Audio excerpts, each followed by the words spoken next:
Hello there, YouTube land. This is a video I've been wanting to make for a little while now. I'm finally getting around to it. These are all lockback knives. This is the Nieto Fighter. This is the large version of the A.G. Russell Gent folder. This is a Baron Son Buck 110 ripoff. Not to like totally shit on Baron Son because I like how this is contoured. This is the Nimrod from Masrin, and then I believe this is like, I think it was called the Fire Jumper or something.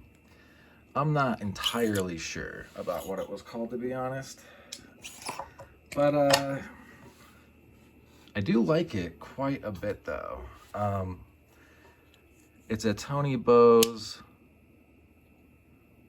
knife, CPM 154. This is a plastic handle, so this thing is super light. There is no blade wobble. I know this got listed on the dude who used to do the special factory orders and disappeared, not only from the market but from existence when Corona hit, which sucks because the dude was doing really cool stuff. He was basically like the Mike Latham of buck knives. But anyway, this got on the website, they put it up as like light duty.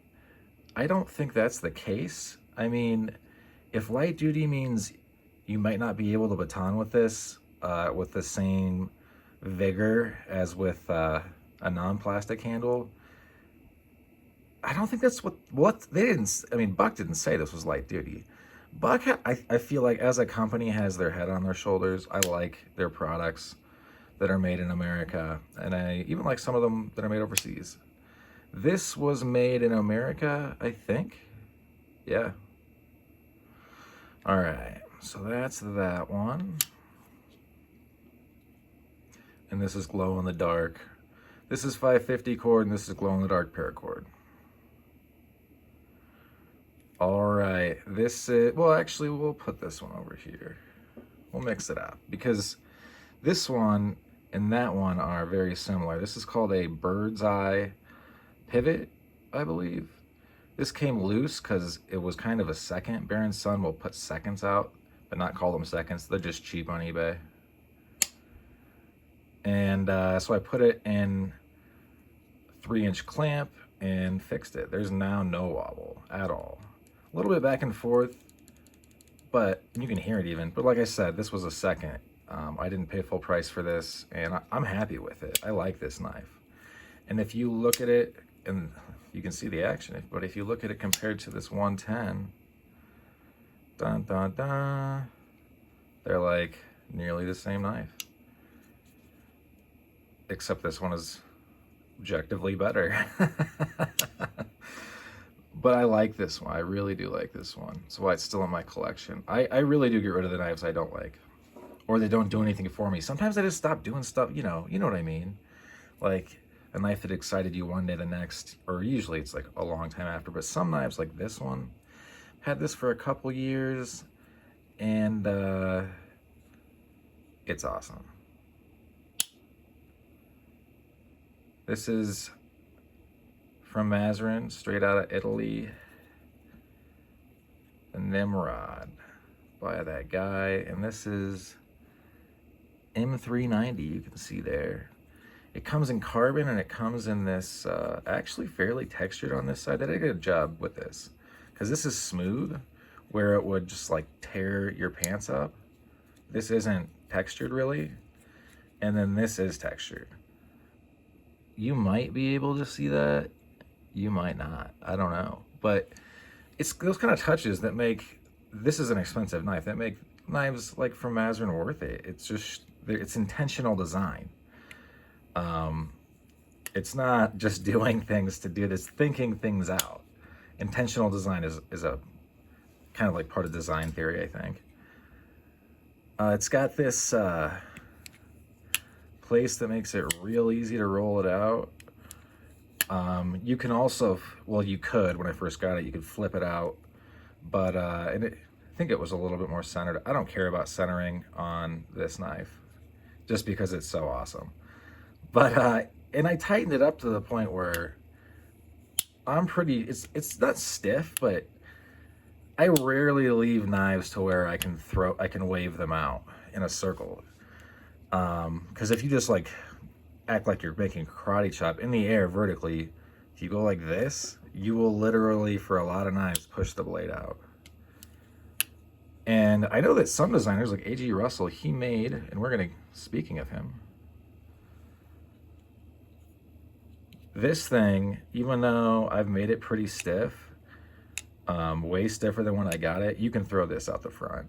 And he designed it that way, and that's fine with me. Like, I actually do use it that way sometimes.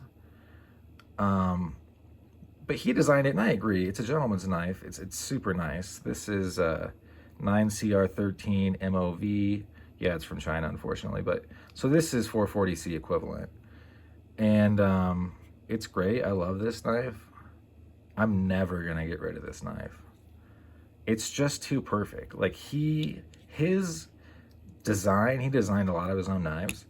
But I think he also had some help because, like, so look, the reason he had this thing for blade to handle ratio, and the reason that there's so much blade on his knives is he will cut out, and the man is passed, but you know what I mean, this is his work, how he lives on. He would cut out that right there so it will fall into place. You can see where he's done it there. Hang on. You can see right here in this channel, right? Also right there. There's a spring in there. This is not a leaf spring. There's a spring in A.G. Russell knives right here, and it makes the knife last even longer. This is super well made too, by the way, considering, but this was like $130. I would expect it, right? Once you're hitting $100 some, I expect things to be done well. This was more like 200, but I got it on the cheap at like 140. And this is 2021 for purposes of figuring out in the future the inflation of the prices I'm giving. But in the carbon fiber, you can see how these scales are, it's just really, really well done. And I love it. The scoops that he uses are super great. This fits in your hand amazingly. You can choke up a little bit, but not a whole lot. This is going to keep your hand from sliding up, obviously.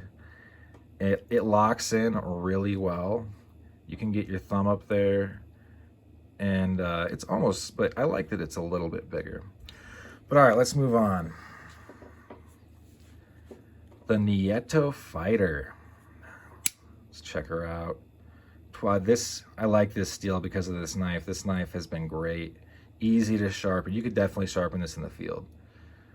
I don't like that it's called the Fighter, because if I ended up having to defend myself in some crazy situation, in American courts, they would have a ball.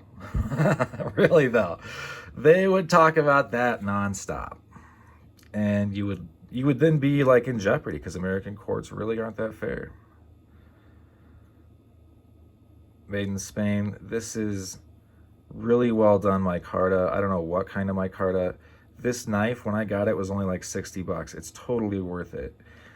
Other thing I don't really like is that I don't think, no, there's no relief cut out in the sides, skeletonizing. I really like the red. They send it with this thing that is this lanyard that's really useful. You can hang it up on stuff. And I've never had an issue with this. I have tightened, and it has this file work that is pretty good. I mean, it's not done by hand or anything, but, and that definitely gives some feedback. And it does have a true drop point. And I like this blade a lot. It's a nice blade. It would serve you in nearly every capacity, as a survival tool, as a self-defense tool. You could dress an animal. You could use it on a farm. You could, it gives you plenty of grip. I don't know if you guys notice, but like all the knives that I've shown, and even this gentleman's folder, they're all secure in hand, right? And this little thing that stops your finger, by the way, he, this is more intentional design, right? Like, that's slick. That's slick right there. And then it guards your hand. But yeah, these are all some of my favorite knives, honestly, and I'll probably never get rid of these guys. And I mean that for sure. I got rid of some of the cooler A.G. Russell knives I had, and it was just because there are people that really do collect those knives, and I don't, and I also don't use them. They mean nothing to me, really. I got them at a good price. I sold them at a good price. I mean, to me, that's win-win. But anyway, that's it for now.